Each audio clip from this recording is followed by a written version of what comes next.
Hello, everyone. It's André from the Mental Health, and I'm here with Bo Bach. Do you want to introduce yourself, Bo? My name is Bo Bach, and I'm a clinical professor in psychology in Denmark at the University of Copenhagen, and I'm working in mental health services in Region Zealand in Denmark. Fabulous. Thank you for joining me and chatting.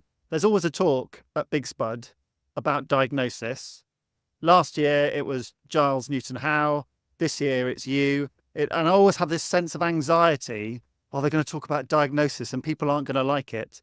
But actually, my sense this morning was that it was a really well-received talk here at the conference because of the way you pitched it. So just give us an overview of how you went about pitching this content to this audience.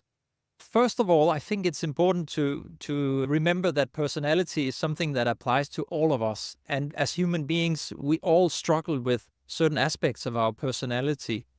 And therefore, we also have something that is disordered, more or less. And we can also think of personality as something that serves special functions, like psychological functions. For example, that we have self-esteem, that we take care of ourselves, that we don't let us be treated badly by other people.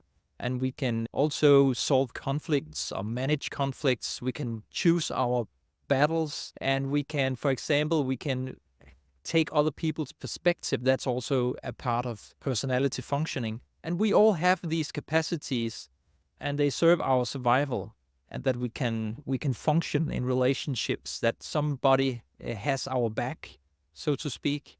There are many things to say about all this, but I think most people can relate to these capacities of personality functioning or aspects of personality functioning. Without it has to be too technical or very technical. I think it's quite common sense.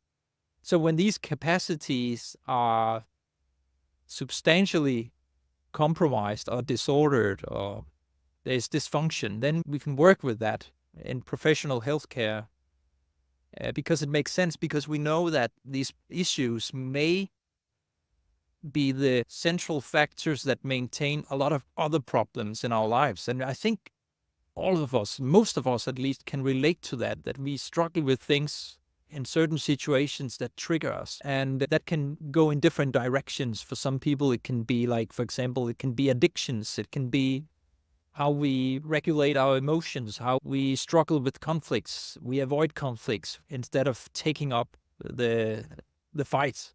And other people strive for conflicts. They get a kick out of a good conflict, maybe too much sometimes. We're all different, and that's also part of our temperament, how we are born. So I think that's important to recognize that we are all human beings. We all have dysfunction, and we call it disorder, personality disorder in mental health care, because that's how the system works. We need something that is significantly disordered because we need to prioritize it for like financial reasons and for allocation of resources. We cannot all be treated for personality disorder, even though we all have some issues. But if there's a certain level of these problems, then it makes sense to prioritize it. Yeah, absolutely. That idea of continuum, I think, is really accessible for anyone. The idea that we all have personality, that life events occur, we have a difficult childhood or we have a marriage breakup, and it affects how we are, it affects what we do, it affects how we feel. And it's not a constant thing, that you don't just have a disordered personality and that's you for life, but that these things can change and you can be helped. Yes, exactly. Yes, and the dimension, it sounds very, at least in Danish, it's a strange term. Continuum is better, as you say, and many phenomena exist on a continuum, and most people are well aware of that. Like, we have a temperature, body temperature, it's on a continuum. We can have too high temperature, and then we have fever, but we can also have different levels of fever. We can have different levels of bone density. If we have too low bone density, then we have an issue. It's dangerous for us to fall or things like that. And the same with BMI. We can have issues if we have too low BMI or too high BMI. Can be very unhealthy for us. So we know these aspects of dimensions. And it's the same with personality. We can have too much of something. Like sometimes we can have an inflated sense of self. like pride, and we take too much pride, and then we have like grandiose ideas about our own importance. And other times we have too little, like deflated sense of self-esteem, sense of self-worth, and that's also problematic and unhealthy in the long run. Because we can, for example, take some bad decisions where we are being treated badly by other people because we don't value our own worth. And that's all on a dimension, and we can have different dimensions as well. And you were talking about a recent paper in your talk. Towards the end, you were quoting what I thought was some really interesting statistics. We asked originally 9,000 representative Danish adult citizens to characterize themselves, to rate themselves in terms of personality disorder features according to ICD-11 personality functioning, and almost 7% scored above the threshold for what we would consider a significant level of personality dysfunction corresponding to personality disorder, which we expected like up to 10% would be expected based on previous studies. And the interesting thing is that only 12.8% did not recognize having any personality disorder issues at all, any personality problems at all.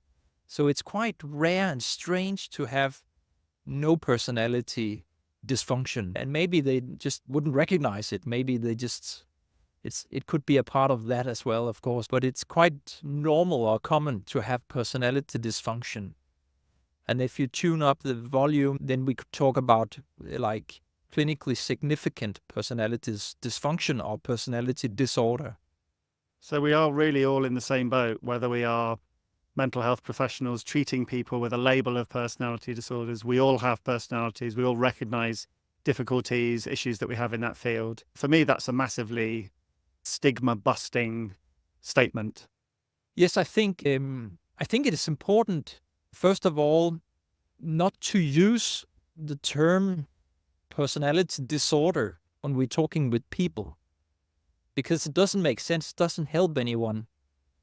It is informative when we talk about disorder, and when we talk about allocation of resources, when we talk about public healthcare support and financial support, because it indicates that something needs support, something needs treatment or any kind of help. But it's not helpful for the work we have, the collaboration with patients and clients and people. I think it's much more meaningful to use the terms, the capacities, to talk about the different aspects of personality functioning and different personality trait domains and features. And I think we should be more creative and don't use the diagnostic labels as our focus and something that should be an identity, a new identity. That would be very critical, I think. And I think that it has been a tendency, for example, I'm a borderliner, something like that. I've heard patients say that in Denmark, for example. It's not a good label. It's rather stigmatizing. Absolutely. Thank you so much for sharing. Thanks for the great talk.